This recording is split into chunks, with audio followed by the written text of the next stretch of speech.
ये वो दिन था जब मैं जॉब मीटिंग के लिए शहर गया था। उस दिन भी हमारी एक दूसरे के साथ नाराजगी चल रही थी। फिर मैंने एक अच्छे रेस्टोरेंट से खाना खाया और तस्वीरें व्हाट्सएप के स्टेटस पर लगा दी ताकि वो देखे और कोई रिप्लाई करे। उसने स्टेटस देखा लेकिन नजरअंदाज कर दिया। मुझे दुख हुआ लेकिन मैंने इग्नोर कर दिया। उसके बाद और भी तस्वीरें स्टेटस पर लगाई, लेकिन उसकी जिद आज भी उसकी दुश्मन है। फिर आखिर पे मैं गाड़ी उसके घर की तरफ लेकर गया और उसके घर की तरफ जाते रास्ते की वीडियो बनाकर उसे भेज दी। उसने सिर्फ इतना पूछा कि तुम यहाँ क्या कर रहे हो?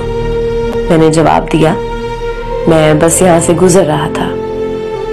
उसके बाद उसने रिप्लाई नहीं दिया। उसे ये नहीं पता था कि मैं पूरा दिन उसे बात करने और उसे मिलने के लिए उसके शहर में ज़ाया कर चुका हूँ। दोस्तों, आपके जज्बात उन लोगों के सामने बेमायनी है जो लोग मौके की मुनासबत से चलते हैं। इसलिए बेहतर यही है कि ऐसे लोगों के लिए अपने जज्बात को ज़ाया मत करें।